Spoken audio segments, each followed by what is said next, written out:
Long before it was a headline, long before it was a line drawn in black ink on a map by foreign hands, this land was a sanctuary. To over 1 billion Muslims across the span of this globe, Palestine is not just a place of history, it is a place of active revelation. It is a soil that holds the breath of the divine. In the early days of Islam, before the believers turned their faces toward Mecca, before the symmetry of the modern world was established, they turned toward Jerusalem. It was the first Qibla, the original direction of prayer. Every prostration, every quiet whisper of worship from the early companions traveled toward this single point on the earth. It is a station of the prophets, a sacred ground walked upon, wept over and blessed by Ibrahim, Dawood, Suleiman, and Isa. For generations, the families who lived there did not just see the soil as property or real estate. They saw it as a sacred trust, an amana. Their identity was woven directly into the earth, deeply rooted, slow-growing, and resilient, exactly like the ancient olive trees that dot the terraced hillsides. Trees that have witnessed centuries of empires rising and falling while remaining stubbornly anchored to the ground.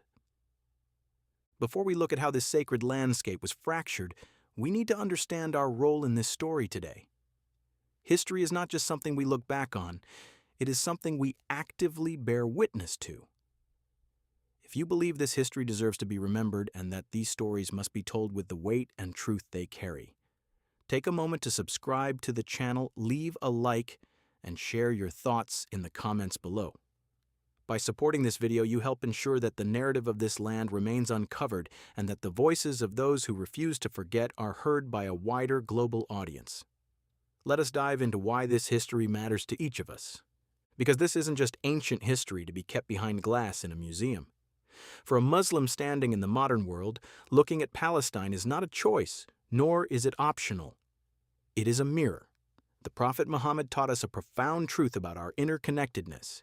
He said that the global community of believers, the Ummah, is like a single body.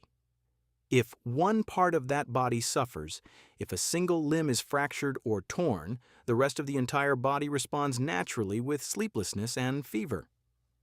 You cannot isolate the pain.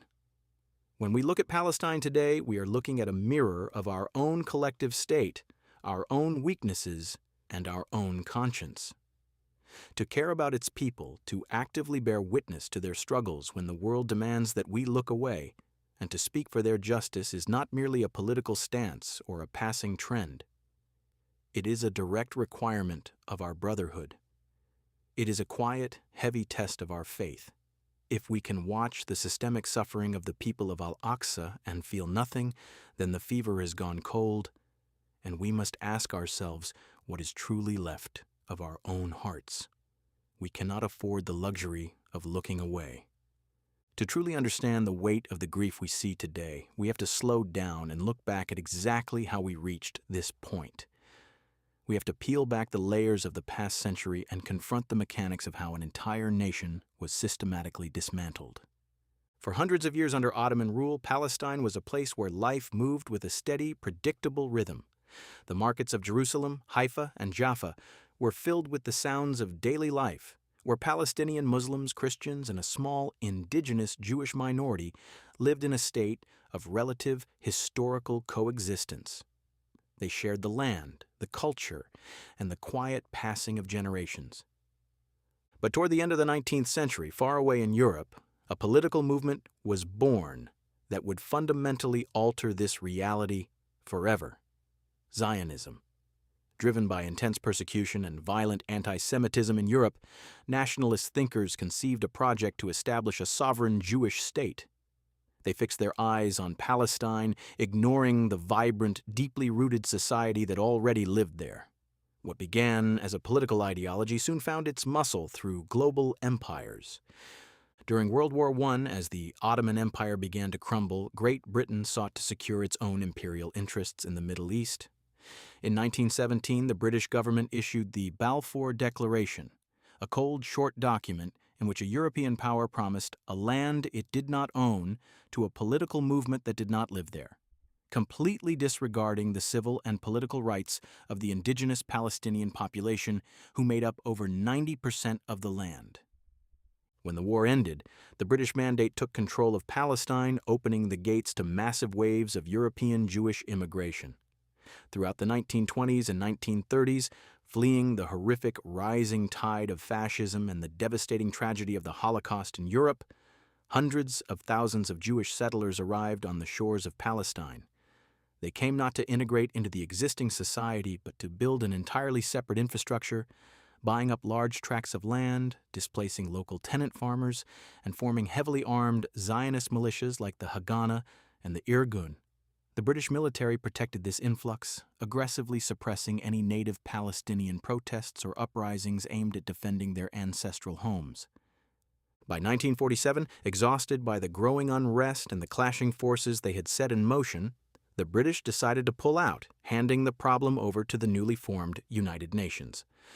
The UN proposed the Partition Plan, a mathematical solution on paper that sought to give over half of the land to the Zionist movement, despite the fact that the indigenous Palestinians still owned the vast majority of the soil and made up the overwhelming majority of the population.